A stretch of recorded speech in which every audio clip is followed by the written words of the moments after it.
பிலிப்பியர் 2 அதிகாரம் 7 வசனத்தை வாசிங்க. தம்மை தாமே வெறுமையாக்கி அடிமையின் ரூபம் எடுத்து மனுஷர் சாயலானார். என்ன ரூபத்தில் வந்தாரா இயேசு?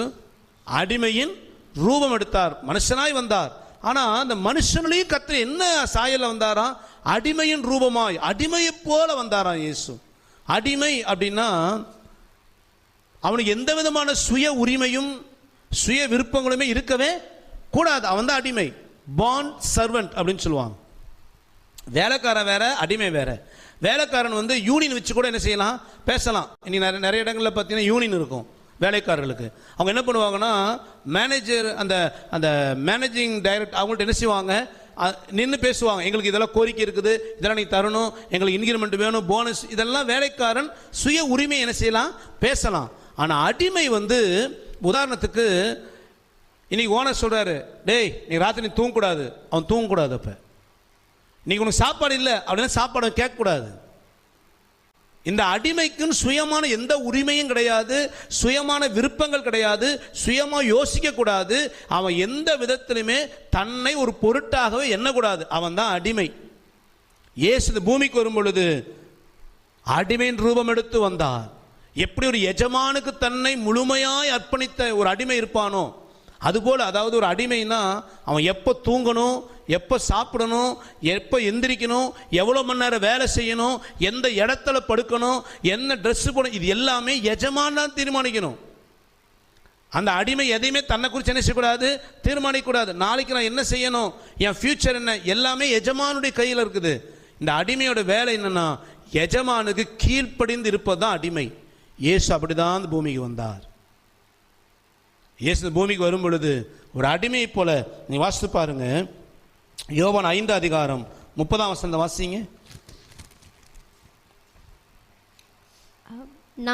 நான் என் சுயமாய் ஒன்று செய்யவில்லை, நான் கேட்கிறபடியே நியாயம் தீர்க்கிறேன். எனக்கு சித்தமானதை நான் தேடாமல் என்னை அனுப்பின பிதாவுக்கு சித்தமானதையே நான் தேடுகிறேன். ஏன் சொல்றாரு, நான் அந்த பூமியில என் சுயமாய் ஒன்னும் என்ன செய்யல, நான் செய்யல. மரியாள் வந்து சொல்றாங்க இயேசுட்ட கல்யாண வீட்டில், எப்பா ரசம் குறைஞ்சு போச்சுப்பா, ஏதாவது பண்ணு. இயேசு என்ன சொன்னாரு, இப்ப பண்றான் பாரு அற்புதம் அப்படின்னு நான் சொன்னாரு. இல்ல, ஸ்திரீயே என்னைய வேலை வரல. அப்படியே என்ன அர்த்தம், எனக்கு ஆர்டர் அங்கிருந்து வரணும். ஐ எம் born servant, நான் ஒரு அடிமை. அவர் தேவகுமாரன், அவர் தான் தேவன். ஆனா ஏன் ஒரு மனுஷன் பூமிக்கு வந்தப்ப பரலோகத்தினுடைய சித்தத்துக்கு காத்திருக்கிறாருன்னா, உங்களுக்கு எனக்கு ஒரு மாதிரி. ரட்சிக்கப்பட்ட நீங்களும் நானும் எப்போ ஆண்டவர் இயேசுவை சொந்த ரட்சகராக ஏற்றுக்கொண்டுட்டோமோ அப்பொழுது சுய சித்தம் சாக வேண்டும். அதுதான் கிறிஸ்தவம். அப்பனா எனக்கு சொந்த விருப்பமே இருக்கக்கூடாதா? இருக்கலாம், செயல்படக்கூடாது. அல்லேலூயா. எத்தனை பேர் புரிஞ்சிச்சு? நீங்களும் நானும் அடிமையாக இயேசு கிறிஸ்துவின் ரத்தத்தை விலைக்கிரயமாய் கொடுத்து வாங்கப்பட்டிருக்கிறோம். பாவத்துக்கு அடிமையா இருந்தோம். நம்ம இயேசு விலை கொடுத்து தன் ரத்தத்தை கொடுத்து மீட்டெடுத்து அவருக்கு பிள்ளையாய் நம்ம மாற்றி இருக்கிறார். நீங்கள் நானும் அவருக்கு அடிமையை போல வாழணுமா? அதாவது அடிமைனா ஆண்டவர் நம்மளை கட்டாயப்படுத்தி அடிமைத்தனத்துக்கு வச்சு, அப்படி இல்லை. அவர் பிள்ளையாக ஒரு அடிமையை போல அவர் பிள்ளையாக இருந்து கீழ்ப்படிதலே அடிமையை போல் நடக்கணுமா? எப்படி இருக்கணுமா? அவர் பிள்ளை தான். நம்ம விசுவாசி அத்தனை பேருடைய பிள்ளைகளாகும்படி அதிகாரம், பிள்ளையாக தான் இருக்கிறோம். ஆனால் ஏன் விருப்பம் இல்லை ஆண்டவரே, உங்கள் விருப்பம். என்னை குறித்து என்ன சித்தம் வச்சுருக்கிறீங்க? அடிமையின் பிரமாணம் அதுதாங்க. பழைய ஏற்பாட்டில் அடிமையை குறித்து பிரமாணம் கற்றுக் கொடுக்கும் பொழுது அந்த நாட்களில் தன் வீட்டில் வேலைக்காரர்கள் போதா, அது மட்டும் இல்லாமல் அடிமைகளை விலை கொடுத்து வாங்குவாங்க. வேலைக்காரனை வேலைக்கு எடுப்பாங்க, சம்பளம் கொடுப்பாங்க. இது போக அடிமைகளை பணம் கொடுத்தே வாங்குவாங்க. அடிமைகளை விற்கிற மார்க்கெட்டே இருந்துச்சு. மாட்டு சந்தை, ஆட்டு சந்தை மாதிரி அடிமைகள் விற்கிற சந்தையும் இருக்கும். அங்கே போய் என்ன பண்ணுவாங்க, பெரிய பெரிய பணக்காரர்லாம் காசு கொடுத்து மனிதர்களை விலைக்கு வாங்கி அடிமையாக வச்சுருப்பாங்க. அவன் காலகாலமாக அவன் அடிமையாகவே வாழ்ந்து சாவான். அப்போ இந்த அடிமைகளை குறித்து ஒரு பிரமாணம் கற்றுக் கொடுத்தார். உலக பிரகாரமாக மற்ற ஜனங்கள் எல்லாரும் சாகிற வரைக்கும் இந்த அடிமையை தன் வீட்டில் வச்சு வேலை வாங்குவாங்க. ஆனால் கர்த்தர் பிரமாணம் கொடுக்கும் பொழுது, நீ யாத்திராகமம் புத்தகம் 21 அதிகாரம் முதல் 11 வசனம் வாசித்தீங்கன்னா அடிமைகளை குறித்து கர்த்தர் சொல்வார். நீ ஒரு அடிமை விலைக்கு வாங்கினீன்னா 6 வருஷம் அவன் உங்கள் வீட்டில் என்ன செய்திருக்கலாம், அடிமையாக வேலைக்கு வச்சிருக்கலாம். 7வது வருஷம் ஜூப்ளி வருஷம், அந்த வருஷத்தில் அவனை இலவசமாக ஃப்ரீயாக விட்டுறணும். அவ்வளோதான், அவன் ரிலீஸ் பண்ணிடு. நீ எவ்வளோ விலை கொடுத்து வாங்கியிருந்தாலும் சரி, அந்த ஜூப்ளி ஆண்டு வரும் பொழுது அவன்கிட்ட ஒரு காசும் கேட்காம அடிமைத்தனத்திலேருந்து அவனை விடுதலை ஆக்கிடணும். அப்படி விடுதலை ஆக்கும் போது ஒருவேளை அந்த அடிமை அந்த எஜமான்ட்ட, ஐயா நீங்கள் விடுதலை ஆக்கி நான் எங்கேயா போவேன், அப்படி போனால் இன்னொருத்தரத்தில் எங்கேயாவது நான் அடிமையாக மாட்டிடுவேன், நீங்கள் ரொம்ப நல்ல ஆள், நான் உங்கள் கூட இருந்துடுறேன் அப்படின்னு சொன்னால் இந்த அடிமை என்ன பண்ணுவாங்கன்னா, அந்த எஜமான் என்ன பண்ணுவார், நேராக அந்த ஊர் நியாயாதிபதிகிட்ட கொண்டு போகணும். நீ வாசிங்க 6ஆம் வசனம் மாத்திரம் வாசிங்கண்ணே. அவன் எஜமான் அவனை நியாயாதிபதியினிடத்தில் அழைத்து கொண்டு போய் அவனை கதவின் அருகேயாவது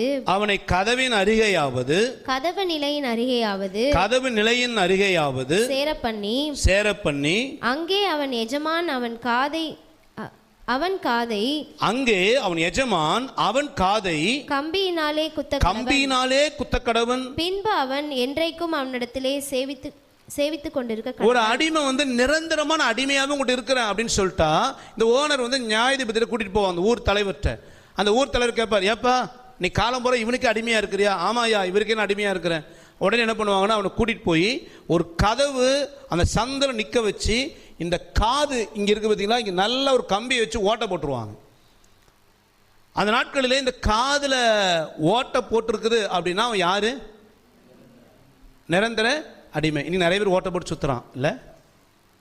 இங்கே மட்டுமா ஓட்டை போடுறான், நாக்கில் ஓட்டை போடுறான், குறவழியில் மட்டும் தான் ஓட்டை போடல. இன்னும் அவன் இங்கே ஓட்ட போடுறான், இங்கே ஓட்ட போடுறான், இங்கே ஓட்ட போடுறான், இந்த ஒத்த காதில் கம்மல் போட்டு, இதெல்லாம் அடிமைக்கு அடையாளம்.